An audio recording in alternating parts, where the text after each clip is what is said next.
Crossfire, crossfire. Top against PartinG, and Top has to be disappointed after that game. He's starting at the bottom left on Crossfire, the blue Terran player, OGS Top, and at the top right we have Startail PartinG looking really strong. He took the first map.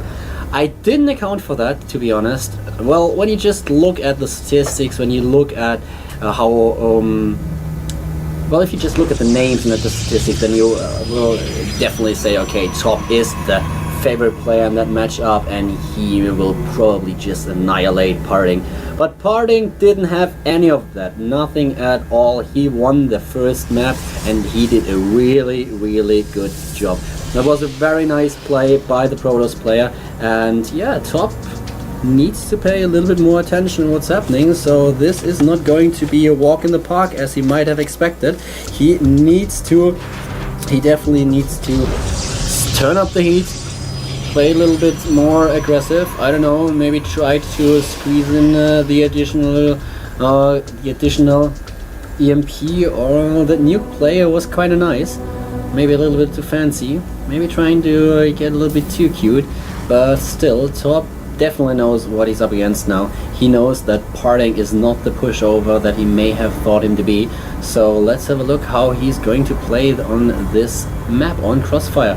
There's the probe trying to sneak in, and it will succeed in doing so. The SCV is just a little bit too late, and scouting himself. No gas so far for Top, so he can easily start with that expansion after he throws down his barracks. One Rex Expo. Basically exactly what we are going to expect right now. At the same time, the Protoss player is starting with that cybernetics core. You might remember that we saw Guinea Pig start off with 2 gateways and 1 cybernetics core in order to put a little bit of double stalker pressure onto the Terran player. It failed miserably as his opponent, as ASD, scouted that early on in the game and then simply made sure that he had 1 bunker at the top of the ramp and therefore denied all kinds of harassment. And now we have that command center for Top, so Top is starting with that command center after the first barracks. He's not taking any gas, which is quite important as you have to focus a little bit more on minerals. He will follow that up with additional barracks and therefore squeeze out some marines before he actually takes gas. Probably will take both of them at the same time, depending on the strategy that he uses. If he wants to play all marine heavy, he doesn't need to get both of them straight away, but if he wants to tag as well and throw down that factory, then getting 2 refineries at the same time is a good thing to do. So right now we have 1 gate still for PartinG. He should probably try to get an expansion himself. PartinG just now scouting a little bit, having a look if there's an SCV hidden somewhere in his base. And there's another probe just having a look at what's happening and getting a slight idea of what his opponent is up to with a bunker at that position. He can be fairly sure that there's already command center for his opponent, and he's having none of that. He's not going for that straight nexus that he could actually defend. He could defend an early nexus. No, he's getting a second gateway and he's getting a robotics facility. So now the probe moving out. Will we see a pylon? And yeah, placing down 1 right there. Still relying on that 1 base play, denying that scout of Top.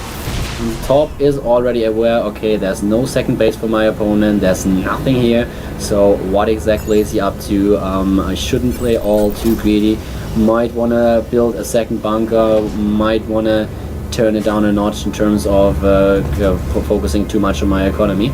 So PartinG, I'm actually going to see what he's going to do. Right now he's bunking up a lot of minerals, so we will have an expansion for the Protoss play after all. I would have been a little surprised if he would have gone for that 1 base all-in, for that 1 base play. That would have been kind of strange. But placing down that nexus at that time, he could also have waited a little bit longer in order to in order to keep up with the economy of his opponent, because with the scouting information that he had, he already knew that there was no gas take in the early stages of the game. And with the information about the bunker as well, it's not all, you don't have to leap all too much to get an idea of what's happening, that Top was actually going for that second base before he took any tags. We have 2 gas, 2 refineries for Top. By now he has 3 barracks, is getting another tech lab, has obviously also reactors, researching stim, is just getting additional SCVs, and yeah, for PartinG, for the time being, we have 2 additional gateways. Gateway number increasing therefore to 4, and that 1 robotics facility. And one thing that I like about Top is that he's now already trying to get his Ghost Academy. So he's not fooling around, he's going straight for the Ghost Academy, and that will be quite helpful for him. That will for once help him in order to defend against incoming pushes of the Protoss player, but also give him the ability of getting aggressive himself. He has a lot of bio units already, doesn't have a factory, so Medivacs will not be seen in this game for quite a while. Needs to get the factory first before he can build the starport and the reactor that he needs to do so. And with the second add-on, with the second tackle guard at the barracks, we also have sorry, not Castle Shell, but the combat shield. There we go. The combat shield being researched as well as Stim, both roughly finishing at the same time. So he could really go for a nice timing attack. We've seen that done by a variety of Terran players, trying to sync Stim pack and combat shield and then move out with the Ghost, and that's exactly what's happening right now. As you can see, the Ghosts are ready to roll at the same time that Stim and combat shield are done, so that's very well timed, but you should also use them. And here we go. I thought you would really forget about them. And there are a lot of sentries in the middle of the map, and of course in a map like Crossfire, sentries are really strong, as you can just try to split the army of your opponent with force fields, and that's something that Top needs to prevent. It's a 78 supply against 65, getting now 2 additional refineries at his expansion and getting the +1 armor and attack upgrades. Let's have a quick look at the harvest accounts. 42 SCVs against 39 drones, probes. And the main base, we see that no, this time he's going straight for the engineering bay. No Twilight Council, engineering bay straight away. And in terms of army supply, 42 against 31. Trying to kill that pylon, 2 immortals. Yeah, both are really taking it easy right now. Top obviously don't want to overcommit to any attack because he is well aware that he is behind 1 game and that he needs to win now in order to force a 3rd. But that might prove to be more difficult than he originally thought if PartinG is really playing on the same level that he did the last game. And once again, moving out, trying to poke into the half of his opponent. 91 against 101 supply. Double starport coming up in order to deal with the Colossi play. At the same time, we have extended thermal lance being researched, taking possession of the Xel'Naga watchtower and moving towards the opponent's base, but not overcommitting all too much, still waiting just a tiny little bit, knows that he needs Vikings in order to deal with the potential threat of Colossus. Probably already scouted his opponent's main base. Let's have a look at that. Yes, he certainly did. Therefore knows about the Colossus play, which explains both starports, obviously. +1/+1 is done by now, and we have the armory halfway finished in order to enable the Terran player to research the +2/+2 upgrades. Both players still on 2 bases.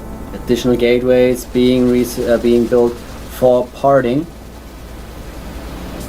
And this doesn't have any upgrades at all, so a slight upgrade advantage for the Terran player. Another Colossus being built.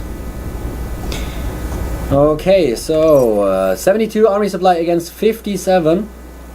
I like it that Top is taking it easy right now, that he's actually waiting a little bit. With the economy that he has, he should be able to get a 3rd base as well fairly soon, but now he wants to get some medivacs so that he can deal with the Colossi. And Colossi really have to be careful on a map like Crossfire, because there are also cliffs everywhere, and he needs to ensure that those Colossi are always in midst the army if he doesn't want the Vikings to sneak around and try to catch the Colossi out of position.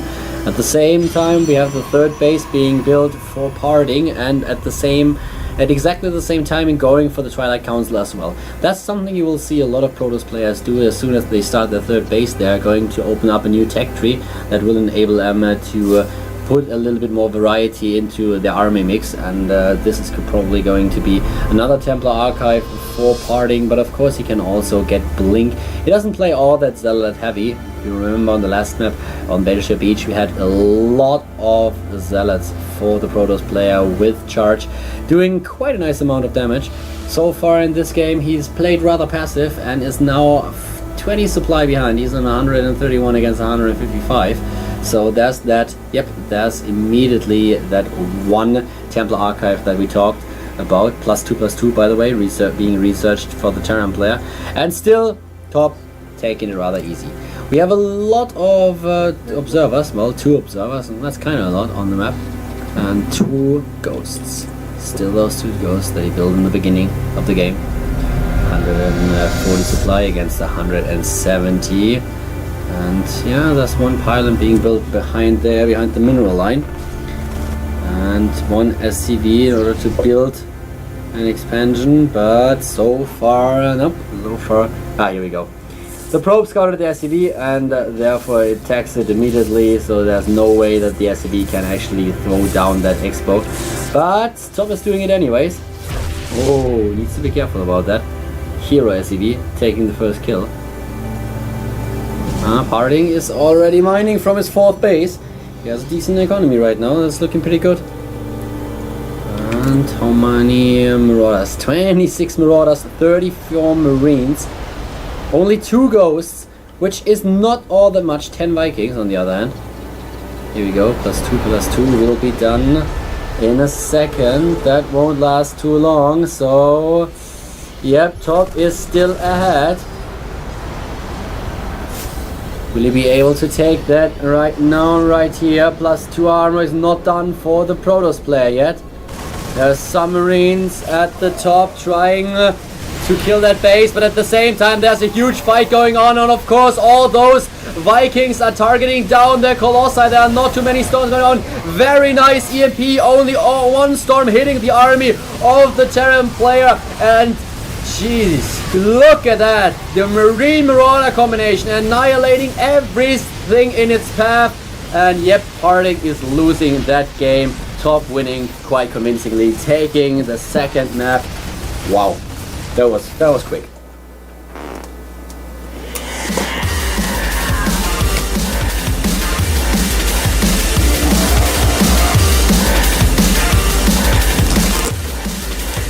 So Top ties the series, and we will see a 3rd game. PartinG, Startail PartinG against OGS Top. The last game for today, actually, at least for our stream. I'm not quite sure if the other stream still has some matches going on. The other stream is being commentated by Doa and by Wolf. Make sure to check those 2 guys out. They're awesome. I'm Caldor, so I'm streaming for you solo today. Sorry for that. We have some co-S matches coming up tomorrow. That will be kinda exciting as well. Group E with Happy versus Don Ragu. This is Happy Don Ragu. I mean, what else do I have to say? That will be an epic match. Another game tomorrow will be FXO Gumio against Startail Bomber, Terran versus Terran. Group F will be played as well with Slayers Koka against FXO Oz and Slayers Teja against OGS Nada. Those games will be quite exciting. That's going to take place in the studio, so if you are in Seoul, Korea at the moment, make sure to visit us to have a look at Tastosa's casting. That will be quite amazing games. I'll probably be there as well, having a look at the games and maybe try and talk to some of the players. Definitely need to talk to Don Ragu, one of my favorite Zergs out there. Yeah, for now we're just waiting for the players to get ready so that we can start the 3rd game. In order to get more information about GomTV, make sure to add GomTV on Twitter, @GomTV. And if you want to get more information about when I'm casting again, you can obviously add me as well on Twitter, which is @Caldor. I'll be casting, the weekend. I have no idea when, to be honest. I think I have 3 more casts coming up this week, most of it being Arena of Legends. So Arena of Legends is one of the best tournaments ever. You should definitely make sure to check that out. Those games and those players are really, really great. And we have this the 3rd game third game about to start. Terran against Protoss, top against PartinG, game number 3. Which is going to take place on Daybreak.